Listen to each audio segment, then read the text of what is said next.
오늘의 헤드라인입니다.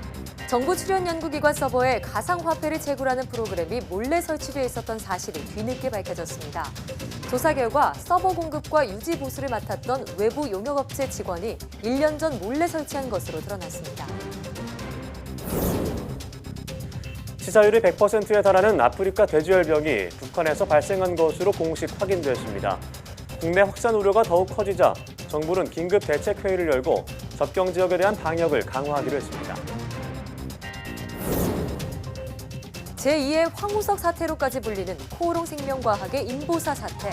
형질전환 세포가 든 인보사 EX 성분이 뒤바뀐 사실부터 인보사 개발을 위해 투입된 정부 지원금의 환수 문제까지 과학 본색에서 인보사 사태에 대해 자세히 얘기 나눠봅니다.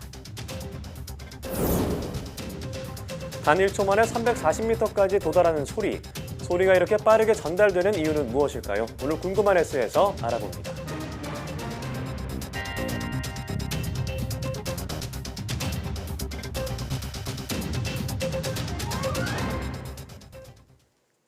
여러분 안녕하십니까? 사이언스 투데이입니다. 정부 출연 연구기관 서버에 가상화폐 채굴 프로그램이 몰래 설치됐던 사실이 뒤늦게 밝혀졌습니다. 내부 시설을 관리하던 용역업체 직원의 소행이었습니다. 이혜리 기자입니다. 정부 출연 연구기관인 한국지질자원연구원 서버에 가상화폐 채굴 프로그램이 몰래 설치된 사실을 알게 된 건 지난 23일. 데이터 분석에 사용하는 클러스터 서버를 자체 점검하던 중 업무가 뜸해지는 저녁 시간대 서버의 가동률이 높게 나타나는 수상한 점이 발견된 겁니다. 이 서버에는 가상화폐를 채굴하는 악성 코드, 즉 해커가 PC나 서버에 악성 코드를 심고 가상화폐를 채굴하는 프로그램인 크립토 제킹이 설치돼 있었습니다. 지질련은 다음 날 곧바로 상위 부처인 과학기술정보통신부에 이를 신고했습니다. 과기정통부의 조사 결과 문제의 프로그램은 서버 공급과 유지 보수를 수행하는 용역업체 직원이 1년 전에 몰래 설치한 것으로 드러났습니다. 이렇게 불법으로 설치된 프로그램은 무려 1년 동안 운영됐지만 연구원 측은 그 사실을 까맣게 몰랐습니다. 이상 징후가 나타나는 거에 대해서 바로바로 시스템에서 자동적으로 이렇게 알게 해주고 비정기적으로도 할 수 있도록 하는 그런 관리 대책이 필요하다고 보여집니다. 1년에 대여섯 차례 정기적으로 서버를 점검하던 용역업체 직원은 심지어 외부에서 서버에 접속할 수 있는 프로그램까지 설치했습니다. 이 직원은 울산과학기술원 서버에도 채굴 프로그램을 설치한 것으로 파악됐습니다. 과기정통부는 전체 산하기관 63곳의 서버와 컴퓨터를 대상으로 불법 프로그램 설치 여부를 전수조사하고 있습니다. YTN 사이언스 이혜리입니다. 무릎을 다치면 장기적으로 퇴행성 관절염이 나타날 위험이 더 커지는 것으로 나타났습니다.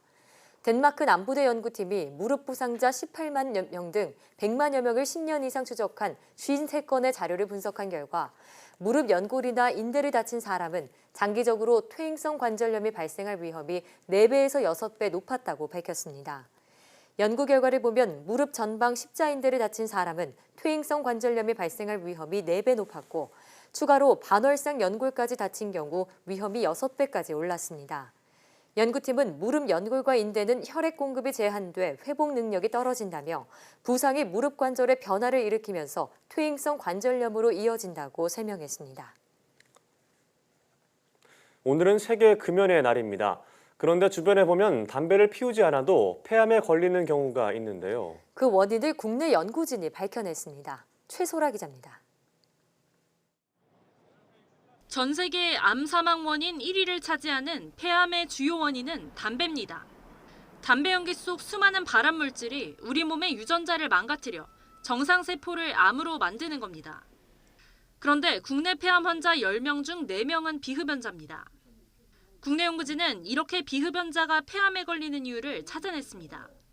흡연자에서 발견되는 폐암과 비흡연자에서 발견되는 폐암의 돌연변이 양상이 매우 다르다는 것입니다. 그 비흡연자에서 나타나는 주된 돌연변이는 융합 유전자였습니다.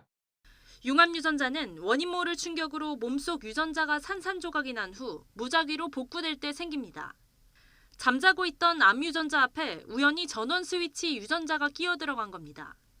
그 결과 암유전자가 깨어나 암유발 단백질이 만들어집니다. 연구팀은 비흡연 암 환자의 경우 10대에서 20대 때 이런 유전자가 처음 생기는데 이후 30년에 걸쳐 이 과정을 반복해 암에 걸린다고 설명했습니다. 다른 추가의 이제 돌연변이들이 필요하기 때문에 그런 거에 대한 연구가 진행이 되면은 환자의 폐암의 진단 그리고 그런 부분에서의 새로운 개념에서의 치료제라든지 그런 것들이 개발에 도움이 많이 될 것으로 기대하고 있습니다. 다만 연구팀은 이런 돌연변이와 무관하게 담배를 피우면 폐암에 걸릴 확률이 최고 20배 이상 높아진다며 여전히 흡연을 가장 강력한 발암 요인으로 꼽았습니다. YTN 사이언스 최선아입니다. 아프리카 돼지열병이 북한에서도 발생한 것으로 공식 확인되면서 국내 확산 우려가 더욱 커지고 있습니다. 정부는 긴급 대책회의를 열어 남북 접경 지역을 특별관리 지역으로 지정하고 방역에 총력을 기울이기로 했습니다. 천상규 기자의 보도입니다. 북한의 첫 아프리카 돼지열병이 발생한 곳은 중국과 국경을 마주하는 자강도 우시군의 한 협동농장입니다. 지난 23일 사육하던 99마리의 돼지 가운데 77마리가 폐사해 증밀 검사한 결과 아프리카 돼지열병으로 확진됐습니다. 북한 당국은 지난 30일 이 사실을 세계동물보건기구 OIE에 보고했습니다. 아프리카 돼지열병과 관련해 중국과 한국 사이에 있는 북한이 제1방어벽, 휴전선이 제2방어벽 역할을 해왔습니다. 하지만 북한에서 아프리카 돼지열병 발병이 공식 확인되면서 방어벽 하나가 무너지자 우리 정부에도 비상이 걸렸습니다. 주무부처인 농림축산식품부는 긴급 방역 대책회의를 열고 방역 상황 재점검에 나섰습니다. 우려했던 대로 북한에서 아프리카 돼지열병이 발생을 했습니다. 북한에서 발생이 됐기 때문에 현 상황을 매우 엄중하게 인식하고 아주 치밀하게 대응을 해야 됩니다. 농림축산식품부는 우선 북한으로부터의 아프리카 돼지열병이 전파 가능성이 커졌다고 보고 접경 지역에 대한 방역을 강화하기로 했습니다. 접경 지역 10개 시군을 특별관리지역으로 설정하고 위기 경보를 심각 단계에 준하는 방역 조치를 취할 계획입니다. 정부는 경기도와 강원도의 10개 시군의 주요 도로에 통제 초소와 거점 소독 시설을 운영하고 축산 관련 차량에 대해 방역을 강화하기로 했습니다. 아울러 아프리카 돼지열병을 옮길 수 있는 야생 멧돼지 포획틀과 울타리 시설을 조기에 설치해 양돈 농가의 접근을 차단할 계획입니다. YTN 천상규입니다. 흔히 자폐 아동들은 다른 사람의 눈을 잘 마주치지 않는 증상을 보인다고 알려져 있는데요. 이런 이유 때문에 자폐증을 진단할 때는 아이가 얼마나 사람의 눈을 잘 맞추는지를 파악하곤 합니다. 그런데 이런 진단 방법이 적절하지 않을 수 있다는 걸 보여주는 연구 결과가 나왔습니다. 화면 함께 보시겠습니다. 화면 속 여자가 아이들에게 말을 건넵니다. 1살부터 4살 사이 자폐 아동과 일반 아동 616명이 이 영상을 시청하는 동안 연구팀은 아동이 어디에 시선을 맞추고 있는지 분석했습니다. 일반적으로 사람의 눈을 덜 쳐다보는 것으로 알려진 자폐 아동이 일반 아동보다 정말 사람의 눈을 덜 맞추는 걸까요? 하지만 연구 결과는 이런 통념을 깼습니다. 자폐증 증상을 진단받은 아이들도 일반 아동들과 마찬가지로 동영상 속 인물의 눈을 비슷한 시간 동안 응시한 건데요. 자폐 아동들이 좋아하는 것으로 알려진 기하학적 무늬가 들어간 영상을 볼 때도 영상 속 인물과 눈을 맞춘 시간에선 일반 아동과 자폐 아동 사이에 큰 차이가 없었습니다. 눈을 맞추거나 덜 맞추는 건 모두 자폐 아동 사이에서도 개인차를 보였는데요. 다만 자폐 아동들에게선 동영상 속 인물의 얼굴 전체를 덜 쳐다보고 기하학적 무늬의 시선을 돌리는 경향은 강하게 나타났습니다. 연구팀은 이런 결과를 두고 단지 눈 맞춤이 적다는 이유만으로 자폐증으로 진단하기엔 어렵다고 봤습니다. 3살 이전에 발견하면 증상을 개선할 수 있는 것으로 알려진 자폐증. 조기에 발견할수록 치료 효과가 큰 만큼 이번 연구가 자폐증 진단과 치료에 도움이 되길 기대해봅니다. 여럿이 함께하는 협력 게임에서 사람보다 우수한 성적을 내는 인공지능이 공개됐습니다. 구글 딥마인드는 게임 인공지능 포더빈 에이전트가 슈팅 협력 게임인 퀘이크3 아레나를 스스로 터득한 뒤 사람 플레이어보다 우수한 성적을 냈다고 밝혔습니다. 퀘이크3 아레나는 두 플레이어가 팀을 이뤄 상대 진영의 깃발을 뺏는 게임으로 1인칭 게임이기 때문에 캐릭터가 움직일 때마다 새로운 정보가 발생합니다. 연구팀은 포도인 에이전트가 45만 판의 게임을 하면서 게임 방법을 스스로 터득했고 에이전트끼리 수비와 공격을 나눠 맞는 등 팀워크를 발휘했다고 밝혔습니다. 또 인공지능의 반응 속도를 사람 수준으로 떨어뜨렸을 때도 사람 플레이어보다 성적이 좋았다고 덧붙였습니다.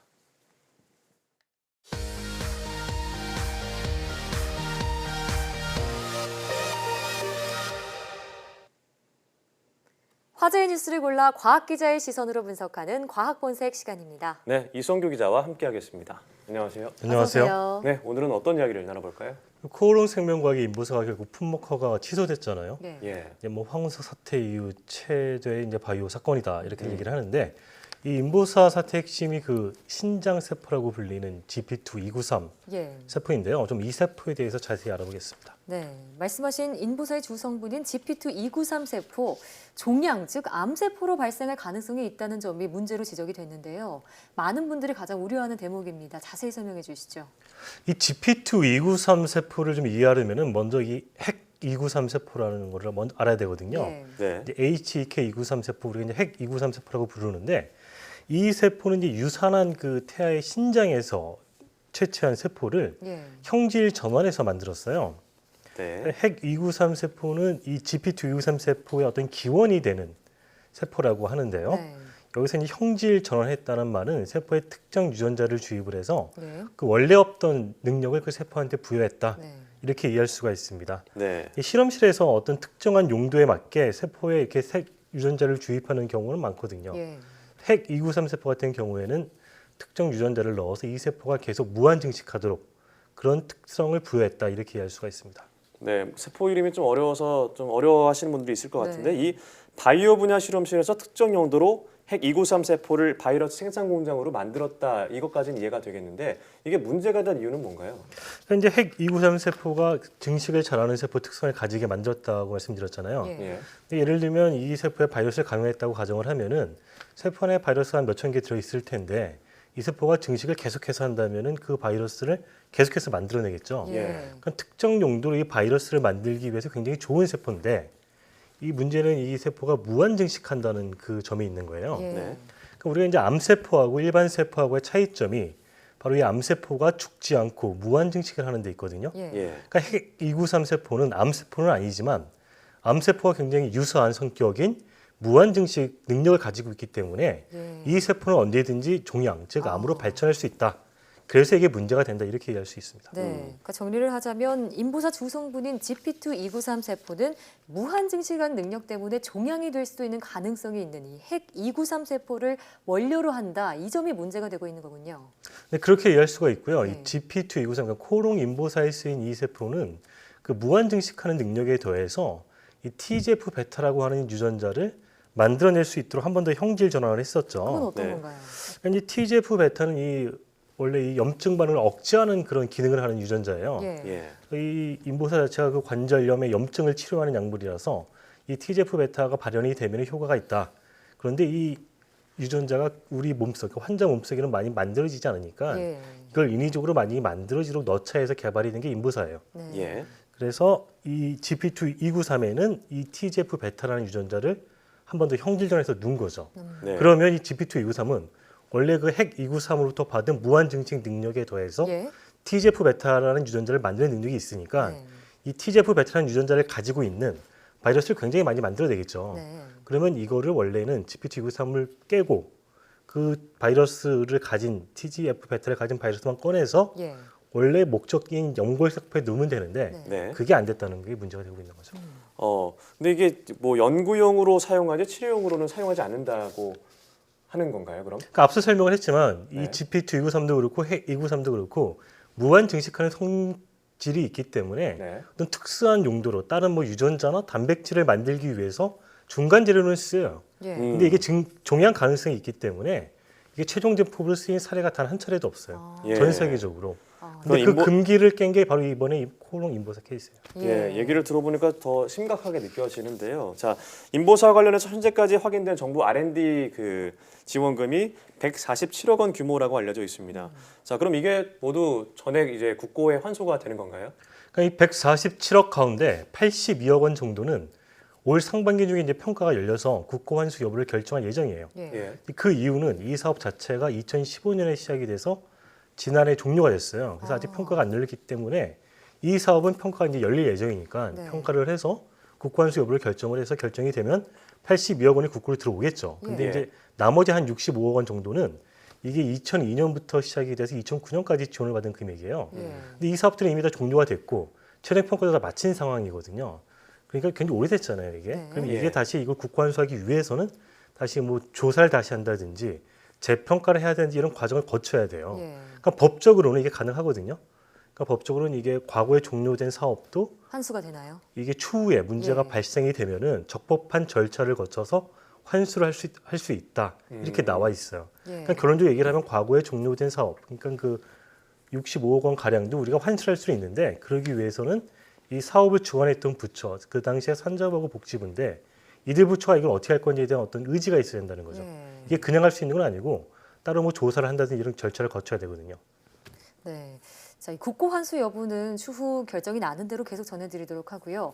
인보사 사태의 또 다른 쟁점으로 넘어가 보겠습니다. 코오롱생명과학 측은 인보사를 세계 최초 유전자 치료제다, 골관절염 유전자 치료제다라고 소개를 해왔는데 이번 사건으로 유전자 치료제가 좀 개발이 주춤하는 것 아니냐, 이 산업에 좀 제동을 거는 거 아니냐 이런 우려의 목소리도 함께 나오고 있거든요. 이 부분은 어떻게 보고 계신가요? 유전자 치료제는 사실은 이전에는 없던 치료 개념이거든요. 예. 그러니까 유전자 자체를 이용해서 질병을 뭐 치료한다 이런 개념의 의약품을 말을 하는데 지금 바이오 분야에서 가장 뜨고 있는 분야가 이 유전자 치료제 분야라고 할 수가 있어요.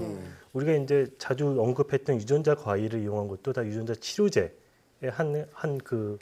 예 속하거든요. 네. 현재 이 의약품 시장을 보면은 단백질 의약품, 그러니까 이 항체를 이용한 의약품이 거의 대세를 이루고 있는데 예. 앞으로는 이거를 이제 유전자가 대체할 것이다. 즉 유전자 치료제가 앞으로 네. 이제 그 치료 시장이 유전자- 될 것이다. 예. 그렇게 전망이 되고 있죠. 네, 유전자 치료제가 바이오에서 최근 뜨고 있는 산업이다라는 거는 저희가 뭐 여러 얘기를 나눴던 것 같은데 예를 좀 들어볼 수 있을까요?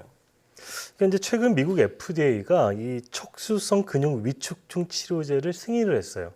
좀 이름이 어려운데 이 치료제가 근데 굉장히 놀라운 게 뭐 네. 승인한 것도 대단한 일이지만 가격이 한 번 투여에 한 25억 정도가 돼요. 한 번 투여하는데요. 한 번 투여하는데 네. 예, 이게 단일 치료제로는 세계 최고가에 속하고요. 꼭 가격이 비싸서가 아니라 네. 그만큼 이 치료제가 혁신 의약품이라는 걸 상징하는 거겠죠. 예. 그래서 최근 한 3, 4년, 한 5년 정도의 사례를 놓고 보면은 미국 FDA에서 이 유전자 치료제를 1년에 뭐 한두 건씩 승인을 하고 있어요. 예. 그리고 이제 뭐 유전자 치료에 서막이 열리고 있다 이렇게 볼 수가 있습니다. 그렇군요. 자, 그러면 유전자 치료제 개발은 전 세계적으로 핫 이슈다 이렇게 볼 수 있는데 그럼 우리나라 상황은 어떤가요? 근데 뭐 아까도 말씀드렸지만 우리나라는 뭐 인보사도 있었지만 이거 뭐 실패한 걸로 드러났지만 예. 인보사 이외에도 유전자 과외가 우리나라 굉장히 강국이에요. 네. 예. 근데 사실은 우리는 여러 가지 제약 때문에 이게 지금 치료용으로 연결이 되지 못하고 있어요. 좀 그런 걸 풀자고 한 법안이 첨단 재생 의료법이라는 게 있어요. 예. 근데 이게 지금 국회 계류 중에 있는데 이번에 이제 인보사 사태가 터지면서 이게 이제 국회 통과가 사실상 어려운 거 아니냐. 제동이 걸려. 뭐 이런 의견이 좀 나오고 있습니다. 네. 만약 예. 이게 이제 이번 국회에서 처리가 안 된다면은 20대 국회잖아요, 지금 국회가. 네. 예. 그럼 자동 20대 로. 폐기가 돼요. 네. 그럼 21대 국회에서 이걸 다시 발의를 해서 상정을 해야 되는데 굉장히 절차가 복잡하죠. 예. 그러니까 이번 국회에서 이게 처리가 안 되면 사실상 그냥 물 건너갔다 이렇게 볼 수가 있는 거죠. 예, 뭐 한창 활성화가 돼야 되는데 막혀 있다는 게 안타까운데요. 근데 전화 위복이라고 하잖아요. 오히려 이번 인보다 사태를 통해서 이게 빨리 법안이 발의가 돼야 되는 거 아니냐 이런 목소리가 좀 커지고 있는 것 같은데요. 그러니까 이제 한편으로는 이번 인보사 사태가 이 어떤 법안 통과에 제동을 걸지 않을까 하는 우려의 목소리가 있지만 또 한편으로는 오히려 이런 사태를 막기 위해선 이런 법안이 조속히 통과돼야 된다. 예. 이렇게 보는 의견이 있는 거예요. 지난 28일 식약처가 인보사 허가 취소를 발표하고 나서 예. 이 제약 바이오 업계는 이런 재발 방지를 위해서 이 식약처의 결정을 존중한다 이런 성명을 발표를 했었는데요. 네. 그와 더불어서 이 제약 업계나 바이오 업계에서 강조했던 게 뭐냐면 결국 이런 정부 지원도 필요하지만 첨단 재생 의료법과 같은 제도적 장치가 마련이 돼야 된다. 예. 그래야지 이런 인보사 사태도 재발을 막을 수 있지 않겠느냐. 예. 그 우회적으로 이 법안 통과를 좀 촉구했었던 거죠. 예. 지금 국회가 아직 안 열리고 있는데 이제 임시국회가 열리게 되면은 인보사 사태 처리와 맞물려서 이 법안이 어떻게 처리가 될지도 한번 좀 주목해야 될 사안인 것 같습니다. 네. 정말 이 인보살을 투여하신 3,400명이 넘는 환자분들은 이 순간에도 얼마나 불안하실까 싶습니다. 제약 바이오 산업의 발전을 위해서라도 잘못된 부분은 철저하게 조사해서 바로잡아야겠습니다. 네. 오늘 말씀 잘 들었습니다. 고맙습니다.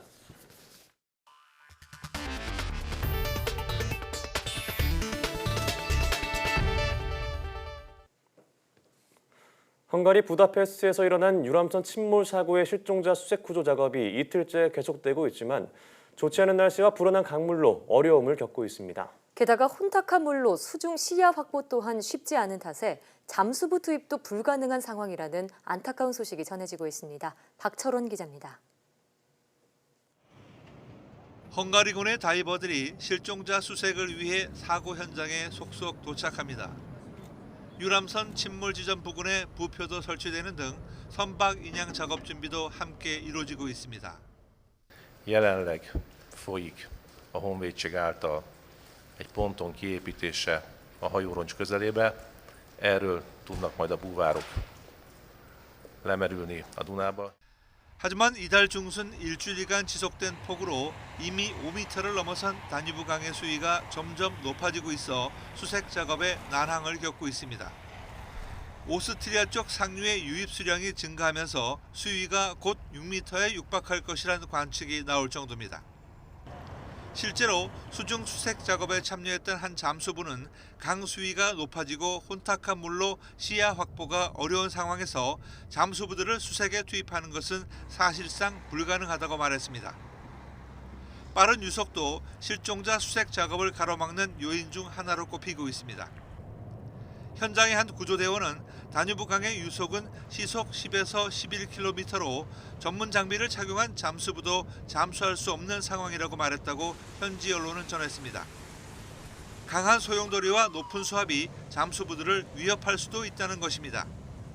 이런 이유로 현지 전문가들은 선박 인양에 며칠 또는 일주일이 걸릴 수도 있다는 전망을 조심스럽게 내놓기도 했습니다. 앞서 헝가리 언론 이사뉴스는 지금까지 발견된 사망자들 대다수가 강이 굽어지는 라기마뇨시 다리 인근에서 발견됐다며 추가 피해자들이 하류 쪽에서 발견될 가능성이 있다고 전했습니다. 사고 발생 만 하루가 지난 가운데 주 헝가리 한국 대사관 앞에는 이번 사고 피해자들을 추모하는 헌화가 잇따르고 있습니다. YTN 박철원입니다. 헝가리 당국이 실종자 수색에 나섰지만 유속이 빠르고 시야가 확보되지 않으면서 어려움을 겪고 있습니다. 아직 선체 안에 남아있거나 멀리 떠내려갔을 두 가지 가능성이 모두 있는 가운데 우리 정부가 급한 심해 잠수사들도 오늘부터 본격적으로 수색에 나섭니다. 김지선 기자가 보도합니다. 현재 실종자 수색이 가장 집중적으로 이루어져야 할 곳은 선체 내부입니다. 배가 7초 만에 침몰하면서 안에 있던 탑승객 대부분이 미처 빠져나오지 못했을 가능성이 크기 때문입니다. 1층은 큰 홀처럼 각 구획이 되어 있는 큰 홀처럼 구조가 되어 있기 때문에 이제 배가 파손되면서 물이 밀려 들어오기 시작하면 순식간에 밀려 들어오기 때문에 바깥으로의 탈출이 쉽지 않은 상황이었다고. 하지만 사고 직후엔 어둠으로 수중 시야가 확보되지 않았고 날이 밝자 잠수부들이 본격 투입됐지만 빠른 유속이 발목을 잡았습니다. 현장의 한 구조대원은 유속이 시속 10에서 11km 정도로 전문 장비를 착용하고도 잠수할 수 없는 상황이라고 말했다고 현지 언론은 전했습니다. 정부가 우리 해군 심해 잠수사 작전대원을 급파한 것도 이런 상황 때문으로 보입니다. 다뉴브강의 수심은 5에서 6m, 선체가 침몰된 지점은 3m에 불과하지만 유속이 빠르다면 얘기가 달라집니다. 일반적으로 심해 잠수는 60에서 90m 수심에서 이루어지는데 잠수사들이 한 팀으로 작업하기 때문에 빠른 유속과 강한 조류에 떠내려갈 위험이 적습니다. 저런 경우는 정해진 작업장이지 않습니까? 심해 잠수 장비는 스쿠바보다는 안전성이 보장되고 정밀 작업을 할 수 있다는 겁니다. 그러면은 저런 조류도 조금 더 유리한 조건에서. 정부는 우리 잠수사들이 본격 투입된 뒤부터는 수색 작업이 좀 더 속도를 낼 것으로 기대하고 있습니다. 또 일부 실종자는 빠른 유속에 이미 멀리까지 떠내려갔을 수 있어 다뉴브강 유역 주변국들에도 수색 공조를 요청했습니다. 특히 다뉴브강 하류에 있는 루마니아 댐에서 실종자가 발견됐던 과거 사례 등에 비춰 가능성이 큰 지역을 위주로 수색에 나서는 방안도 검토하고 있습니다. YTN 김지선입니다. 아침 식사를 일주일에 한두 번만 해도 아예 아침을 거르는 경우보다 심근경색이나 뇌졸중 등 심혈관 질환 발생 위험이 절반 가까이 줄어드는 것으로 나타났습니다. 연세대 보건대학원과 의대연구팀은 2014년부터 2016년 사이 국민건강 영양조사에 참여한 40살에서 79살 7,200여 명을 분석한 결과 이같이 관찰됐다고 밝혔습니다. 분석 결과 일주일에 한 번도 아침을 먹지 않은 사람들은 5에서 7회 아침 식사를 하는 사람보다 죽상경화성 심혈관 질환 발생 위험이 1.46배 높았습니다. 또 일주일에 한두 번만 아침을 먹은 사람들의 심혈관 질환 위험도는 일주일에 5에서 7회 아침 식사를 하는 사람들보다도 22% 낮게 나왔습니다. 이는 아침을 아예 먹지 않은 사람들보다 심혈관 질환 위험도가 68%나 낮은 수치입니다. 따뜻한 얼음 상상이 가시나요? 액체가 고체로 되는 응고 현상은 온도뿐만 아니라 압력에도 영향을 받기 때문에 실제로도 가능하다고 합니다. 네, 국내 연구진이 초고압 환경을 구현해서 상온에서도 얼음을 만들고 형상을 제어하는 기술을 개발했습니다. 이정우 기자입니다. 자연에서 관찰되는 얼음은 육각판, 기둥, 뿔 등 결정 모양만 10,000가지가 넘습니다. 얼음 결정을 온도가 아닌 압력으로 제어하면 결정 모양을 조절할 수가 있습니다. 국내 연구진이 초고압 극한 환경을 구현해 상온에서도 얼음을 만들고 형상을 제어하는 기술 개발에 성공했습니다. 고압으로 이제 그 물을 짓누르게 되면은 결국에는 진동 자체를 줄일 수 있고요. 그렇게 되면 결국엔 똑같이 고압 상태에서도 온도를 낮춘 것처럼 그 고압 얼음이 만들어지게 됩니다. 연구팀은 대기압의 1만 배인 기가파스칼의 초고압을 실현해 압력 얼음을 만들었습니다. 물질의 압력, 부피, 분자 구조 정보까지 동시에 측정할 수 있는 자체 개발한 초고압 환경 장치가 동원됐습니다. 이 기술은 온도에 구애받지 않고 얼음의 크기나 형태, 성장 속도 등을 인위적으로 조절할 수 있어 응용 분야는 아주 넓습니다. 한 가지 예로 상온에서 육류를 냉동시키면 바늘처럼 뾰족한 육각형 얼음 결정이 생기는데 세포를 손상하고 육질과 맛을 떨어뜨립니다. 하지만 고압에서는 얼음 결정을 둥근 형태로 만들어져 육류의 맛과 신선도를 높일 수 있습니다. 이 기술은 압축률을 조절해서 신물성을 개발할 수 있는 겁니다. 그래서 반도체라든지 에너지 소재 또는 바이오 식품 분야에 활용이 가능합니다. 이번 연구 성과는 세계 3대 학술지 미국 국립과학원 회보 PNAS에 실렸습니다. YTN 이정호입니다.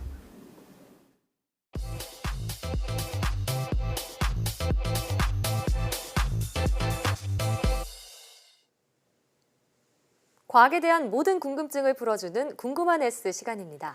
네, 공기 중으로 전달되는 소리의 속도는 초속 340m인데요. 소리가 이토록 빠른 이유는 무엇일까요? 지금 화면으로 만나보시죠. 안녕하세요. 과학의 모든 궁금증을 해결하는 궁금한 S의 이호종입니다. 궁금한 S와 함께할 오늘의 이야기 만나볼게요. 일상 속에서 우리는 정말 다양한 소리를 들으면서 살아갑니다. 카페에서 들려오는 은은한 음악 소리나 자동차 경적은 물론 ASMR이라는 새로운 청각 콘텐츠를 통해 많은 사람에게 힐링을 주기도 하죠. 이처럼 소리는 우리의 삶과 뗄 수 없는 매력적인 존재인데요. 그런데 여러분, 어떻게 소리는 340m라는 먼 거리를 단 1초 만에 도달할 수 있을까요? 오늘은 소리가 빠른 이유에 대해서 궁금한 S와 함께 알아보도록 하겠습니다. 먼저 소리가 전달되는 방법에 대해 간단하게 알아볼게요. 소리란 물체가 무언가로부터 에너지를 공급받아 빠르게 또는 느리게 진동하면서 그 진동의 여파로 주변에 있는 공기 분자들이 튕겨나가는 현상을 말합니다. 이렇게 튕겨나간 공기 분자가 근처에 있는 다른 공기 분자들을 또다시 튕겨내고 또 튕겨나간 공기 분자가 주변에 있는 공기 분자를 튕겨내는 일이 재빠르게 반복되는데요. 이러한 공기의 맹렬한 움직임이 무수히 많은 공기 분자들로 퍼져 우리의 귀로 들어오게 되면서 고막을 흔들게 되죠. 이 진동이 청신경을 통해 대뇌로 전달되는 것이 바로 청각이라고 불리는 소리를 감지해내는 시스템입니다. 즉, 우리가 느끼는 소리라는 것은 공기 분자의 진동이 확산하면서 퍼진 진동이 귀 속으로 들어와 고막을 진동시키고 진동된 고막이 전기적 신호를 발생시켜서 우리의 뇌로 보내는 프로세스라는 것이죠. 그렇다면 어떻게 소리의 속도가 1초 만에 340m를 갈 수 있을 만큼 빠른 걸까요? 그 이유는 우리 주변에 있는 공기 분자의 속도가 매우 빠르기 때문입니다. 그렇다면 우리 주변에 있는 공기 분자가 얼마나 빠를까요? 큐브 모양의 공간이 있다고 가정해 봅시다. 이 공간 속에는 우리의 이해를 돕기 위한 이상기체가 숨어 있습니다. 이 속에서 움직이는 기체 분자 한 개를 볼 수 있다면 아마 사방팔방 엄청나게 빠른 속도로 움직이는 것을 볼 수 있을 거예요. 분자 한 개가 마주보는 면에 빠르게 충돌합니다. 충돌 후 다시 이 분자가 충돌하러 돌아오기까지의 시간 동안의 이 면은 기체 분자의 운동량의 변화만큼 충격을 받게 되고 이것을 통해 기체 분자 한 개가 한 면의 벽에 가한 힘을 구할 수 있죠. 갑자기 등장한 운동량의 개념에 당황하신 분들이 많으실 텐데요. 여러분 혹시 모멘텀이라는 단어를 들어보셨나요? 경제에서는 주가의 상승이나 하락을 나타내는 지표로 사용하기도 하고 정치에서도 예상보다 압도적인 승리를 거둘 때 인지도가 수직으로 상승하는 현상으로 사용하고 있습니다. 원래 물리학에서는 이 용어를 자신의 운동 상태를 유지하는 경향성으로 해석하는데요. 최근엔 정치, 경제, 과학 등 다양한 분야에서 이러한 용어가 활용되고 있죠. 모멘텀, 즉 운동량은 물체가 가지는 질량의 속도를 곱한 값으로 나타납니다. 이는 다시 말해 특정한 질량을 가지고 있는 물체가 얼마만큼 자신의 속도를 유지할 수 있는 능력을 갖추고 있는가 라는 의미를 가지고 있습니다. 그리고 이 운동량이 다른 물체와 충돌하여 속도가 바뀌는 순간, 그러니까 충돌 후 나중에 가지게 된 운동량과 처음에 원래 가지고 있던 운동량의 차이만큼 물체는 충격을 받게 되고 이러한 충격의 양을 충격량이라고 부릅니다.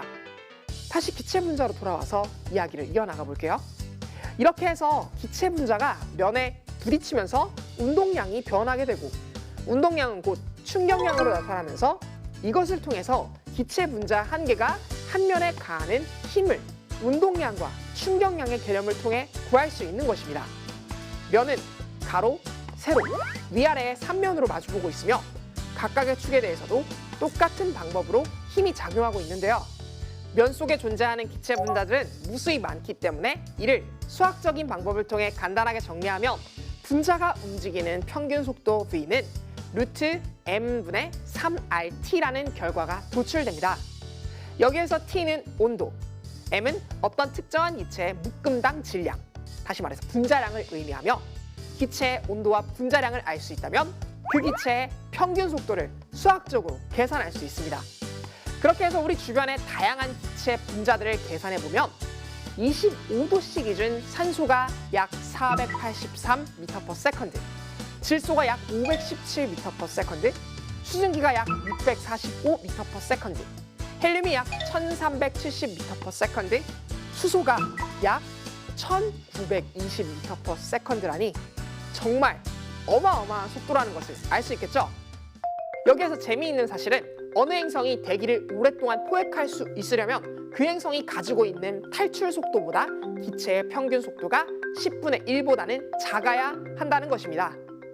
그런데 지구의 탈출 속도는 11,200m/s이니 10분의 1인 1120m/s보다 빠른 헬륨과 수소는 지구 대기와 작별 인사를 할 수밖에 없었겠네요. 눈으로 보이지는 않지만 엄청나게 빨리 움직이고 있는 공기 분자들 덕분에 아름다운 소리를 이처럼 빠르게 들을 수 있다는 사실이 놀랍지 않나요? 오늘은 소리가 대체 왜 그렇게 빠른지에 대해서 알아봤습니다. 결국 우리가 소리를 들을 수 있다는 것은 그 소리의 에너지를 퍼뜨려주는 역할을 수행하는 무수히 많은 공기 분자 덕분이라는 것을 알 수 있었네요. 그렇기 때문에 이렇게 진동을 퍼뜨릴 수 있는 4개인 공기 분자가 없는 진공 속에서는 소리가 전달되지 않는다는 사실도 정말 재미있지 않나요? 그럼 궁금한 S도 이만 인사드릴게요. 과학에 대한 궁금증이 있다면 언제든 사이언스 투데이 페이스북에 댓글을 남겨주세요. 이상 궁금한 S였습니다.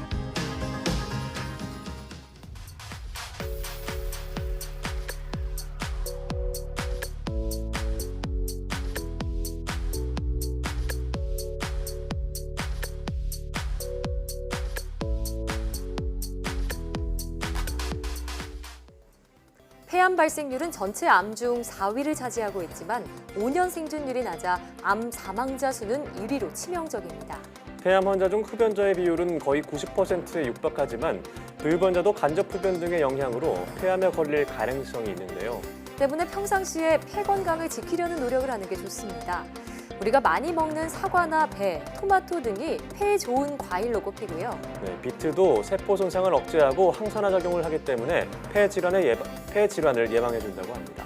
올해도 절반 가까이 지나갔는데요. 올 초에 마음먹었던 금연 계획, 이제는 성공으로 이끌어보시는 건 어떨까요? 사이언스 투데이 오늘 저희가 준비한 소식은 여기까지입니다. 함께해 주신 여러분 고맙습니다.